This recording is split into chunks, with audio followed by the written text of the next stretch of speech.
What's going on, everybody? You know what it is. Urban Wall Street, big business, RBC, Rock Boy in the house. We're about to do an amazing interview with my brother Meatloaf Scalisa. If you don't know, this cat's a major player in this chopper game. Rock Boy's chopper is a beautiful situation. You see the videos, you see the bikes. Find out about the man behind the movement. Keep watching Urban Wall Street, you heard?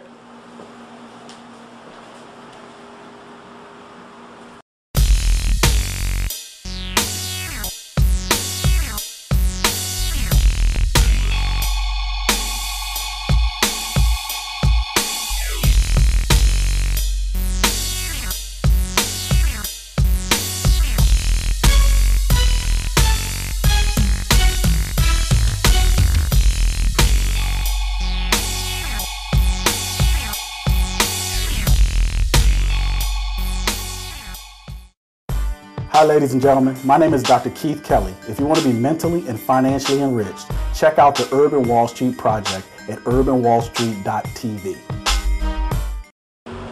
What's going on, RBC fam, Urban Wall Street fam? I'm sitting here with my brother Meatloaf Scalisa, Rock Boy Chopper, and we talking about the beginning, his chopper game, how it all started. It started 7 years ago. We started in the shop. Me and my cousin collaborated. He did his shop. He did his first, and then I did mine. And then it just skyrocketed after that. You know. Now a lot of people, have dreams and passion, but you see the brothers doing their thing, and you're like, wow, I want to get into that. But it's not all peaches and cream, and there's a beginning. So before the chopper game, who was Meatloaf? I was a flashy dresser, barber, Everybody know me for dressing. So that was my thing, dressing, fashion, that was my shit. So I started the fashion game in like 9-6. And it just took off from there. But I started working my city job, working for sanitation. I just made 16 years 2 days ago. Beautiful, beautiful. So I took the career over the fashion thing and said I'll get back into it when the proper times. But you never lost that drive, and that's what it's about. When people want to be inspired and motivated, sometimes we have to take, a road less traveled or the more familiar or common road. But you held steadfast to your dreams, and now we live in that lifestyle. So tell me, this Rock Boy Chopper, what this thing mean to you, brother?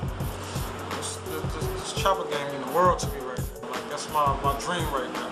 It was like some childhood dream I had.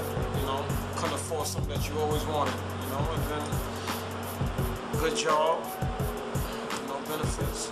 Now you could afford it. So that's how we bought it, started building it. It's been a beautiful thing. So it's definitely a childhood dream. Now Harleys, a lot of people they got the street bikes and they got different types of bikes going on. But y'all brothers really like this Harleys. What is it about the Harley, brother, that intrigues you so? It's like a Cadillac. You know how you say? Matter of fact, it's like a Lamborghini. You understand? The smooth, the stylish, the fashion about it. We customize. We just don't come out stock. That ain't our thing. We never been stock yet. For the time we even started this whole bike thing. So it's just something for us to put our heart and passion into something that we love doing. Is why we picked the Harley. You understand? Harley ain't really my thing. Because I'm more into the chopper game. That's just me. The ruggedness, the stylish. You understand? That's me all day. Right, so chopper. So, what is it about the chopper? Because a lot of people are not into chopper. Everybody want to get the street bike, the dirt bike, the fast. But it's like it's a select few that really can get into the choppers. What is it? When did you know? Choppers is the type of bike you wanted to rock with. Man, chopper been the bike. I didn't have from MV5s to CX9s. But I already knew that wasn't me, because it's like I don't like being like everybody else. You understand? That's not my thing. I'm always different. So when I got my weight up, I straight to the chopper. You understand? Chopper's more me, more stylish, more flashy, more flamboyant. You understand? The chopper game is me all day. I call myself like the what you call it? What's his name? The boxer. Floyd Mayweather? Floyd Mayweather of the full chopper game. That's just me. I'm flashy with it. I'm stylish. My swag is crazy with it. That's all I know about the chopper game. That's me. Yeah, man. So you've been building these bikes. Now, how'd you learn how to build bikes? Because, you know, some brothers go to school. You know, these brothers build their bikes, and it's very important for people to know that, you know, these bikes are built. They're not bought. You know, you see these fly bikes. You'll see them on the videos. You'll see them on the streets. You come out in Brooklyn, Manhattan, what part of the city you in. You know, it's a rush to take a picture on the bike because, you know, we got the white Phantom. You're going to see that in a minute. But, you know, how did you get into building the bike, brother? Because we was going to, you know, different bike shops, you know. I could see a time we went to a bike shop in Long Island, and we was in the guy's store for like 2 hours, and nobody said, "How you doing? Can I help you?" You know, stuff like that. Like stuff like that, it irks me because I'm saying it could have been anybody else. They don't know who we are. You know what I'm saying? They don't know how serious we is about this whole bike thing. So at the end of the day, we told the boss, and he felt the way because that's his business. You understand? Regardless of how you look at it, anybody coming through that door, you definitely have to say, "Yo, man, help you. How you doing?" You understand? At that time, I just see, you know, the difference in people coming in there. They think people coming in there looking, and it's got people that's coming in that's buying. You understand? And I just felt, if we don't do our own thing, then we're gonna be lost right now. You understand? And I just felt that was just a meaning for us to just push our own self and just start doing our own thing. This whole bike thing. So that's what happened with that. So then you just started, you know, we building them. So you're building them, you're riding them. Exactly. And then of course you get to the point like, hold up, you know, we doing our thing with this. We could potentially make this a business.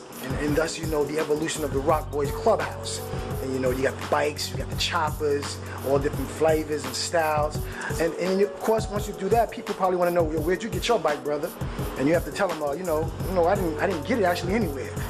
We made this, we built this. So then of course, you know, that leads to clientele. Because if one person, like, you built that bike for yourself, you think you can do something for me? Yeah, like our response on the streets, our street credibility is impeccable right now. You know, we've had Jacob Javits for 2 years in a row. You know, and the response that we get at Jacob Javits, you know, being like the only custom bike builders, urban, is more attractive to everybody because like they don't even believe we're from Brooklyn. They think we're from LA somewhere, you know, and it's a good thing. You know, you got 3 brothers that's into this bike game real serious and just trying to take this to, you know, to a whole different level, you know. There's plenty of bikers out there, but not no black custom urban bikers. And that's how I look at it. That's how I look at me, you know. So now, you know, I know the story, but you know that the Rock Boys Clubhouse, you know, it's a dream to have a location where you can, you know, you can house, you know, your precious possessions, the bikes that you build. But coming up on property and space to house such, you know, such components is not an easy situation. So I love the story, you know, about how you came upon that. So how'd that happen, brother? We supposed to got this spot prior to us getting it, the same exact spot 2 years prior to us getting it now. And it was just, you know, I was driving, I was at work sanitation, I was driving down Linden, and I just so happened to look to my right and saw that the same exact spot had a for rent sign. I saw the, you know, sign on the wall from a glance. So I said, let me circle this block. I circled the block, and then come to find out the spot was for rent, the same exact spot we got 2 years ago. So I said, for some reason, it got to be a blessing for us to get this same exact spot in Brownsville. You know, we could have went any other place. We could have went to Williamsburg. We could have went downtown Brooklyn. But for some reason, something drove us to Brownsville. You understand? I know Brownsville is like a poverty-stricken area, but at the end of the day, that's how people, you understand? Even though it may be the slums and everything, everybody got a slum area, you understand? But it gotta be somebody to just bring it out, you understand? And I just feel we the type of guys that's there to show the kids that's already coming up in the neighborhood that we gonna make a difference, you understand? So that's, once they see us, it's more like a, what they call it, it can be more innovative. Right. To see things, you understand? I see. To see positive people doing positive things, you know, we the same people. We came up the same way, the same welfare, the same poverty-stricken. It just depends on the person, individual, what they want to do. Do they want to come out the neighborhood or do they want to stay in there?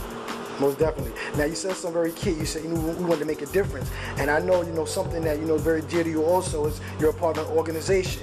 500 men, right? 500 men. Making a difference. How'd you get involved with that organization, Meatloaf? And let us know a little bit about what they do and how you lend your support.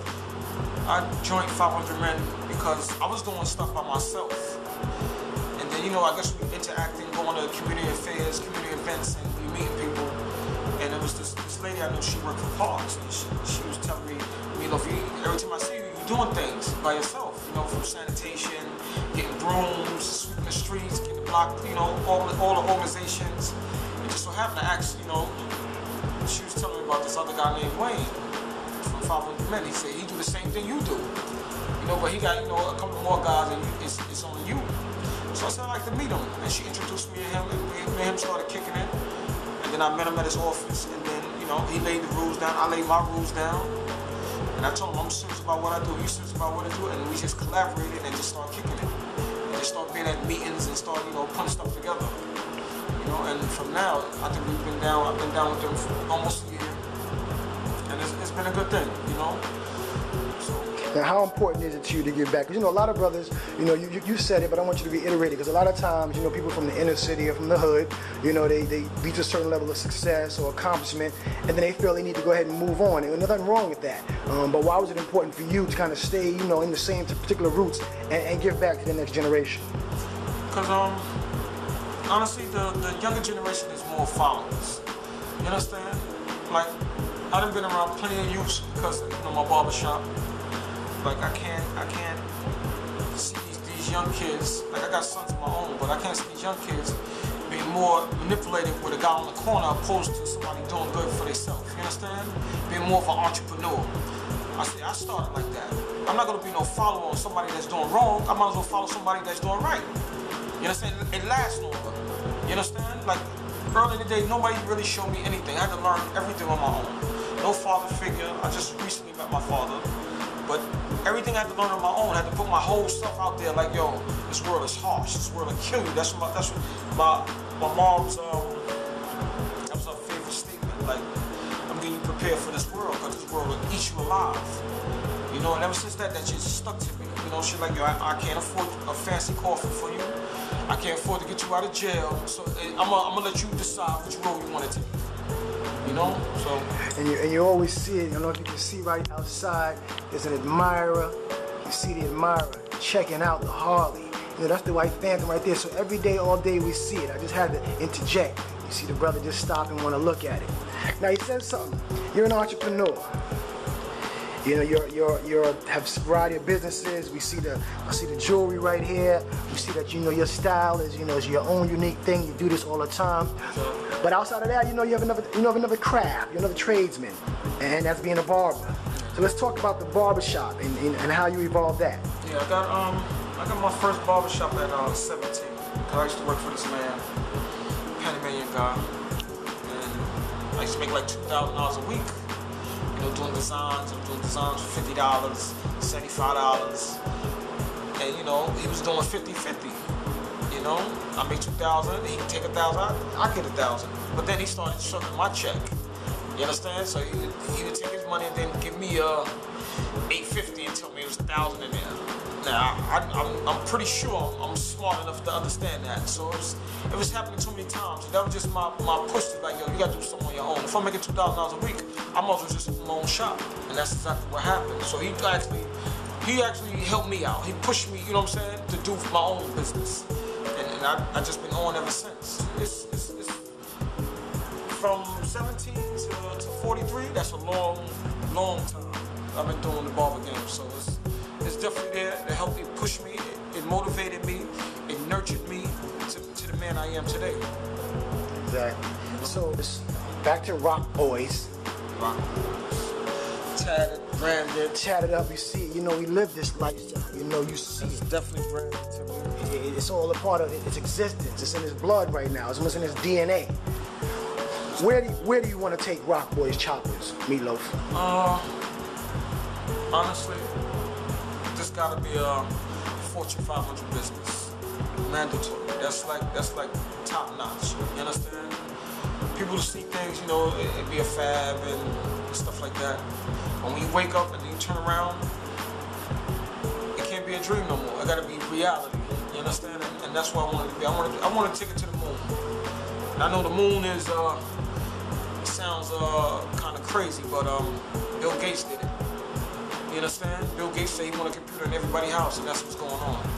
So it's more of a reality than anything. So if I want to take it to the moon, I want to take it to the moon. You that's high. So I don't think nothing is higher than that. You know, so. Nothing except heaven. Exactly. So that's my key. Now, you know, I listen to you speak, and, you know, I spend time with you. You know, we do this thing, and you know, and it's blessed to, you know, to rock with you boys and get it popping and be part of that rock boy movement.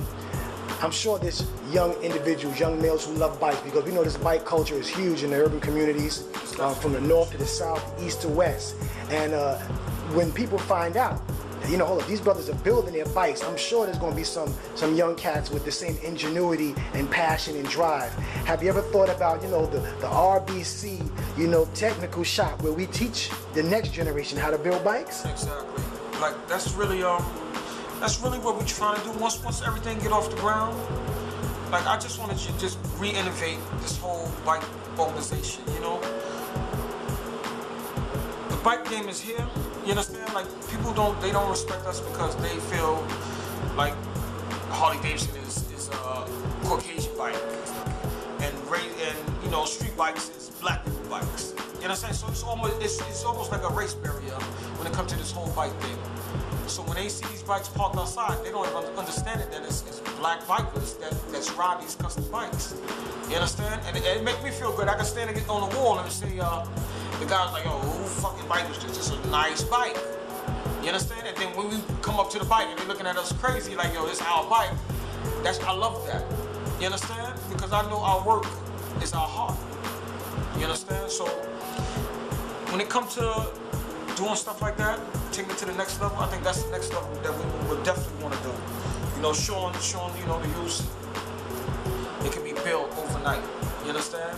A person don't know what they can do. If you go to jail, I didn't see people make moonshine in jail. They didn't know they can do that. And these same guys from the street. So it's never an idea of what you can't do. You just gotta do it. You know? Without question. What inspires you, brother? What keeps you going and motivated? What keeps me motivated? My kids, my moms, myself. I didn't see my mom struggle a lot. You understand? When I slept in the living room on the floor, like, I just felt it was time for me to leave, because I'm sleeping on the floor in the living room. My mom's got her bedroom, and my sisters and brothers, they in the back room. And I just felt, you know, I didn't see my mom's cry plenty of times. And I'm like, yo, I know what's going on. You understand? It's just not naive. I'm the oldest. I just felt it was time for me to leave. Maybe that'd be one less mouth for her to feed. It won't be the struggle on her, you know. And she pushed me to how I am. You understand? Like, I push myself because I want more. I want more in life. You understand? And nobody can understand where I came from. You know, I done did the cheese line.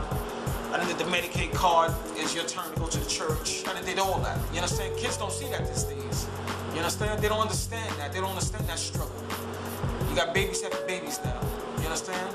It gotta be more unity amongst each other to understand how this whole community game work. You know? And that's my struggle.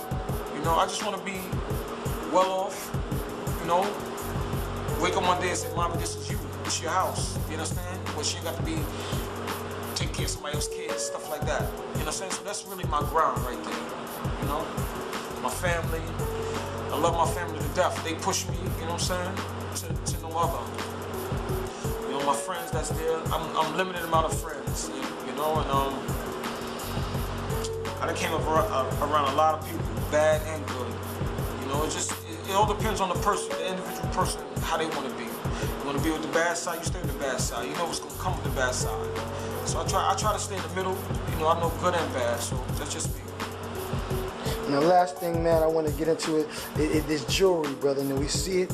A lot of people may not understand the game, but, you know, you do your thing. So this jewelry, you know, how do you come about this? Do you build your own pieces? Do you buy the pieces? How do you make that happen? I make my own pieces. I'm a flashy guy. I remember buying King Baby. King Baby is another designer, jewelry designer. And I remember paying $300 for one bracelet. You know, and nobody would understand it. They wouldn't recognize it. And it's this other shop in Manhattan. And he just deal with straight Europeans. And he sell his bracelets for like $300 too. He's like from LA. And And when I went to the store, I'm looking like he didn't even understand. Like, yo, your style is crazy. He telling me this, and I'm like, your style is crazy because he got bracelets. He got these bracelets up to here, up to his elbow. You understand? So while we're in there, we talking, you know, we kicking it. I'm watching, I'm analyzing what's he waiting on. I said, yeah, I might as well start my own little bracelet and chain line. And you know, ever since that, I just started doing it. You understand? So it was really seeing him and knowing that I was on the right track. You understand? So that was the key. You know, so the bracelets just started taking off. I started making my own bracelets, they just started taking off. So that's what I do now. You know? No question, brother. Gotta love the entrepreneurialism of the brother. And before we get out of here, man, you know, it's been a pleasure talking to you. What's the one thing you want people to know, man, when they watch this, whether they're here in America, international, because you know Rock Boys Choppers is a movement, Urban Wall Street, we international with it. So we talking to the world, man. What's the one thing you want people to really understand and know about this Rock Boys Choppers situation? I just really want them to know that, you know, we're about our people. You know, we're a strong, positive movement. Nothing negative about us. You understand? We're just strong black men trying to make it in this world. You understand? And I just want everybody, the whole world to know that. You know what I'm saying? We're serious about what we do. And we just want y'all to follow us to success. That's all. You know? It's a beautiful thing, my brother. Well, you know, RBC for life. We're taking this thing to the highest heights that we can make it happen. Everybody keep watching Rock Boys Choppers. You know, follow us on Twitter, follow us on Facebook. And where can they follow us? How they follow us on Rock Boys Choppers on Twitter and Facebook? They can follow us on Facebook, Rock Boy Choppers. They can follow us on my site, Meatloaf Scalisa. Meatloaf Rock Boy on Twitter. You know, and Instagram, Meatloaf. I think that's like the hottest page right now. Yeah, man. If you can find me, you can just find me. Just punch up Meatloaf, you'll see me. I'm #1 on there. And that's it. Beautiful thing, man. Keep watching. My man Meatloaf, Rock Boys for life. Urban Wall Street collabo. Yes. It's a beautiful situation, y'all. Keep watching.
Rock Boys Productions in collabo with Urban Wall Street Productions coming soon.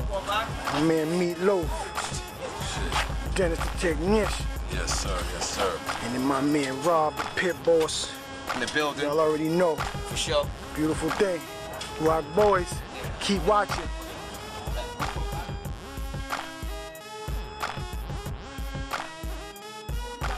Miss Lady, who we got on the bike? What's your name, my sister? Yeah, yes. What's your name? What's your name? Colleen. Colleen. You know, she here rocking with the Rock Boys. She saw the chopper, she couldn't pass up that opportunity. That's how we do, you know what I'm saying? You know, we get it in. Look at us. Rock girl. You know, so we spread the love, you know what I'm saying? You know what I'm saying? You know what I'm saying? Yeah. Look at her. You already know. Like that. And just so you know, all these bikes are built, never bought. Handmade by these three gentlemen right here. That's how we do it. Oh, really? Yes. Wow. You'll never find this in the store. My husband's gonna be so jealous. Isn't he? Isn't he? What's his name? Say something to him. David! Eat your heart out.